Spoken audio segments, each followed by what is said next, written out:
Bonjour à tous, moi c'est Perle Boule, je suis athlète paralympique en aviron et j'ai une philosophie de vie, c'est carpe diem.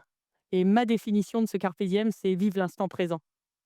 Et ce soir, j'avais envie de vous poser la question, qu'est-ce que cela signifie pour vous, ce fameux carpe diem?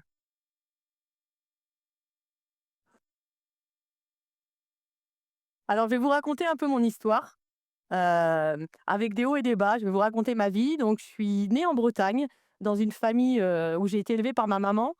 Je suis la dernière enfant, 2 frères et 2 sœurs et je vis une scolarité traditionnelle. Je découvre, différentes activités sportives puisque j'ai une famille plutôt sportive. Le patinage artistique, petite fille, les patins blancs me faisaient rêver.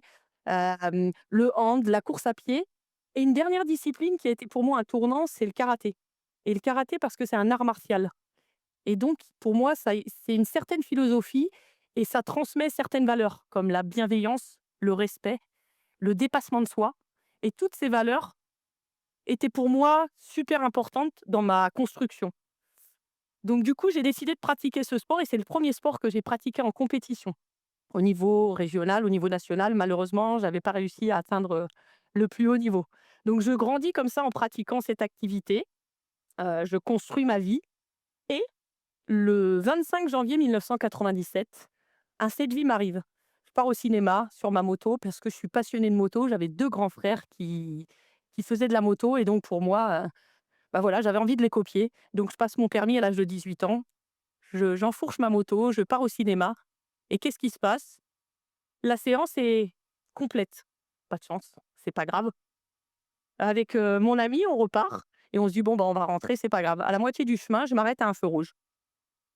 Jusque-là, quelque chose de tout à fait normal. Et au moment de repartir, j'enclenche la première vitesse et soudainement, une voiture me percute. On est projeté et là, gros trou noir. Un souvenir, une parole de la personne qui m'a renversée, un jeune de mon âge, c'est: «Je ne suis pas responsable de l'accident». Trou noir, tunnel et là, j'ouvre les yeux à l'hôpital. Donc on me dit qu'un certain temps s'est écoulé. Un long tunnel noir et puis juste une petite lumière au bout là, en me disant: «Waouh, qu'est-ce qui se passe?» Alors le corps, la tête est un fabuleuse machine. J'ai eu la chance de vivre et je le dis, c'est vraiment une chance. J'ai eu la chance de vivre. Il y avait 2 possibilités, donc j'ai tout fait pour me battre et je me suis dit: «Cette petite lumière là, elle est loin, ça va être compliqué. Il va y avoir des combats, mais il faut y aller». Je pense que devant, ça ne peut être que beau.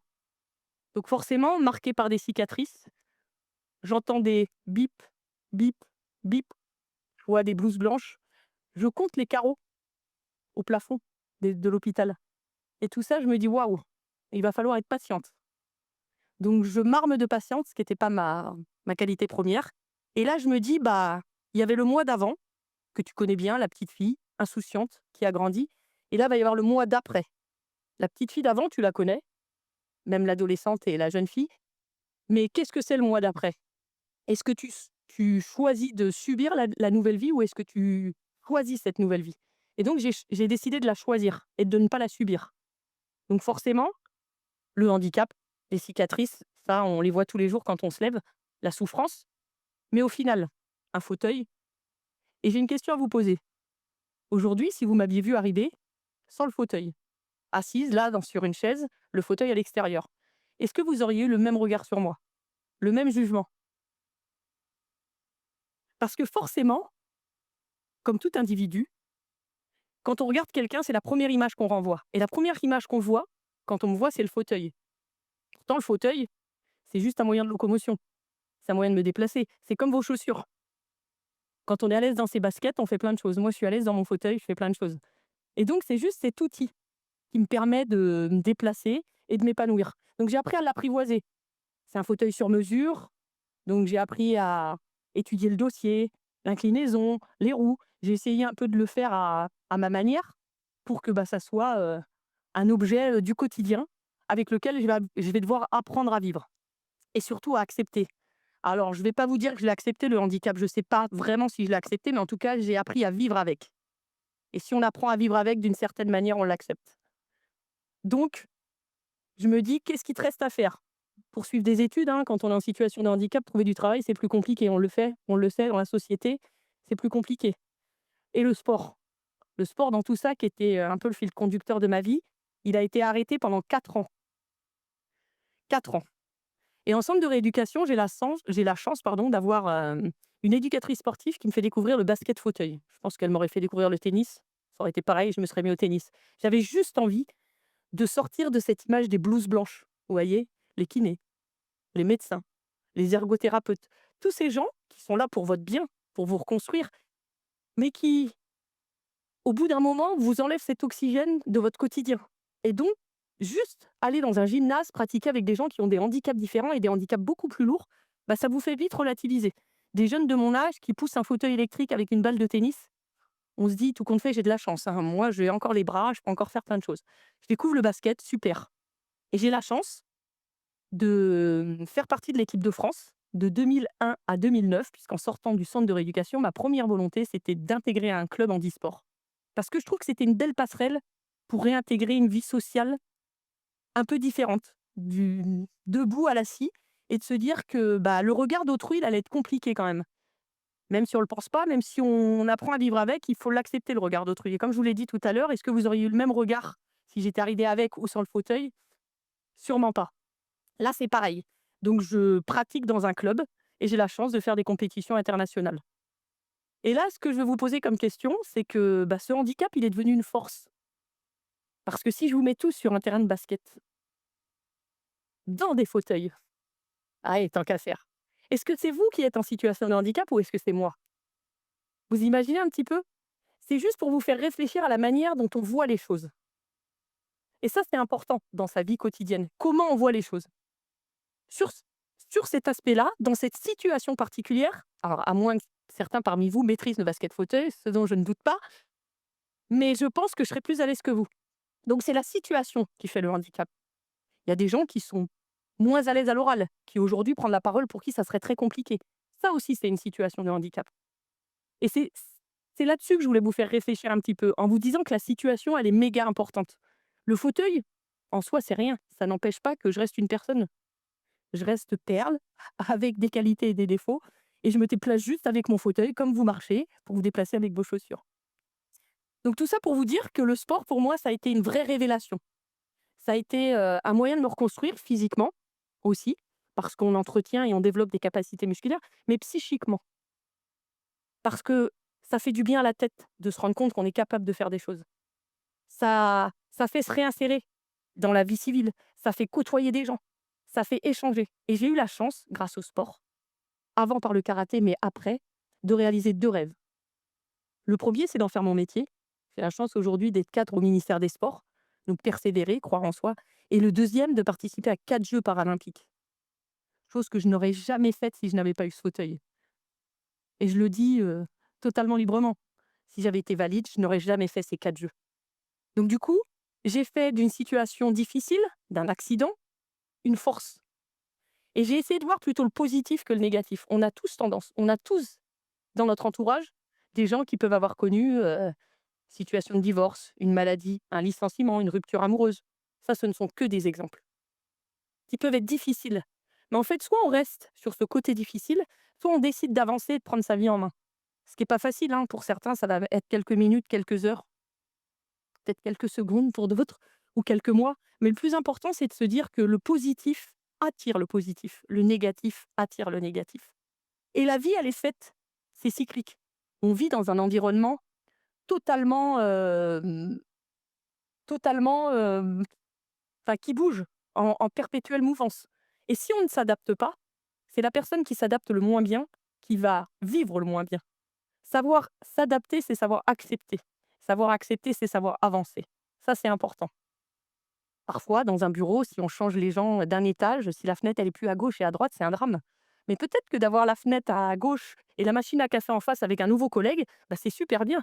Et c'est peut-être ça, la chose auquel il faut penser.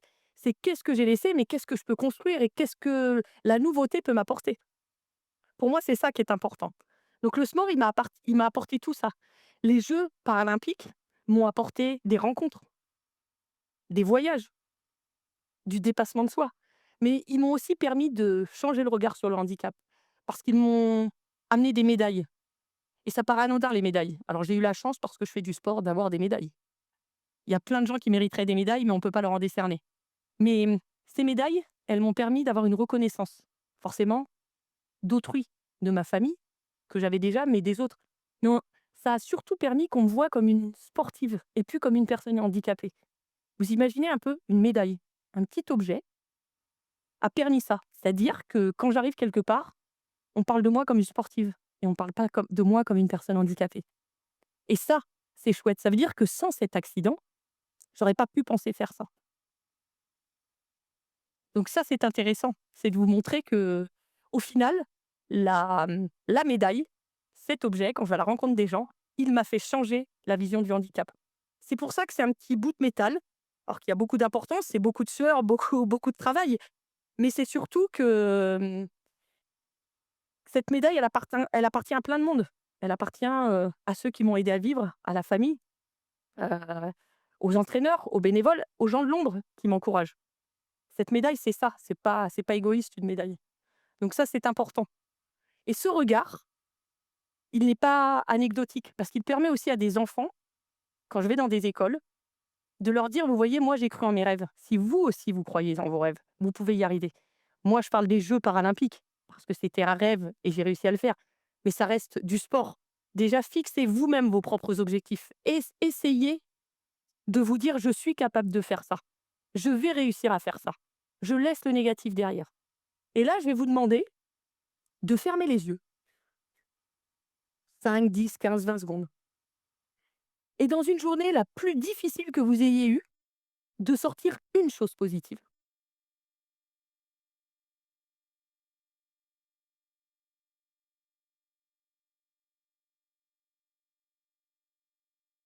Peut-être que vous l'avez trouvé. Si vous ne l'avez pas trouvé, des petits indices, ça peut être le bisou à l'enfant le soir ou le matin, le bisou au conjoint, le café avec un collègue, le petit fou rire quand on a ouvert les volets de voir le soleil. Chacun a. Et ce petit moment-là, ce petit moment positif, il est crucial. Et je vous invite vraiment à le faire régulièrement quand vous n'allez pas bien. Parfois, on en a marre de tout, on ne sait pas ce qui se passe, on se dit on enchaîne, les malheurs, on enchaîne les choses négatives. Bah, faites-le. Ça vous aidera. Comme je vous ai dit tout à l'heure, le positif attire le positif et de vous endormir en ayant une chose positive dans la tête, vous verrez que le lendemain, normalement, vous vous sentirez mieux et si c'est pas le cas, bah, repensez à ces petites choses positives. Tout ça pour vous dire que, bah, la vie, elle est belle. La vie, elle mérite d'être vécue. La vie, il faut la croquer à pleines dents. Elle est faite de haut, de bas, ça c'est la vie. On sait quand elle commence, on ne sait pas quand elle termine. Donc c'est pour ça. C'est vraiment ce que je vous invite à faire. Moi, j'ai eu des faits dramatiques, des faits importants qui ont impacté ma vie de famille, qui ont impacté mon entourage, peut-être même plus que moi, parce que souvent ça impacte plus l'entourage que ça nous impacte nous-mêmes. Mais malgré tous ces faits négatifs, vous voyez, tous ces faits négatifs, bah aujourd'hui, j'ai réussi à construire la personne qui je suis aujourd'hui. Et c'est ça qui est important. Je suis fière d'être qui je suis aujourd'hui et puis si je me retourne et que je regarde la petite fille, en me disant: «Bah, tu vois, en effet, tu étais sur tes 2 jambes, tu avais vécu plein de choses». Bah, aujourd'hui, sois fière de qui tu es. Tu es en fauteuil, tu as eu un accident, mais tu as réussi à avancer, tu as réussi à te battre, tu as réussi à changer des idées et ces petits moments de bonheur, c'est important.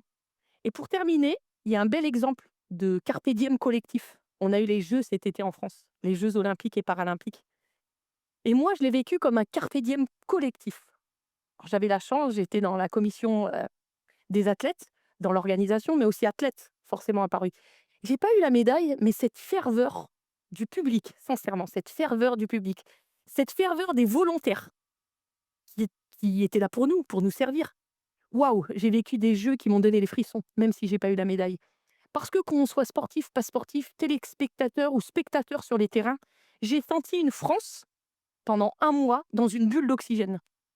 Où la situation politique, géopolitique, économique était un petit peu entre parenthèses et où chacun a réussi, pendant ce mois-là, à avoir une bouffée d'oxygène. Bon, elle est retombée après, mais en tout cas, on a réussi pendant un mois à ça. Donc c'est vous dire que si on l'a réussi collectivement, c'est qu'un individu, plus un individu, plus un individu, ont réussi à créer ça. Et ça s'est pas fait comme ça. C'est juste parce que les gens ont décidé à ce moment-là d'être acteurs de la situation, d'être acteurs de ces jeux. Sportif, pas sportif. Donc conclura en vous disant: «Vivez votre vie, croquez-la». Comme je vous l'ai dit, il y aura des hauts, des bas, c'est pas grave. Avancez, croyez en vous, fixez-vous des objectifs. Peut-être que vous les atteindrez, peut-être que vous les atteindrez pas, mais la vie est belle et vraiment elle mérite d'être vécue.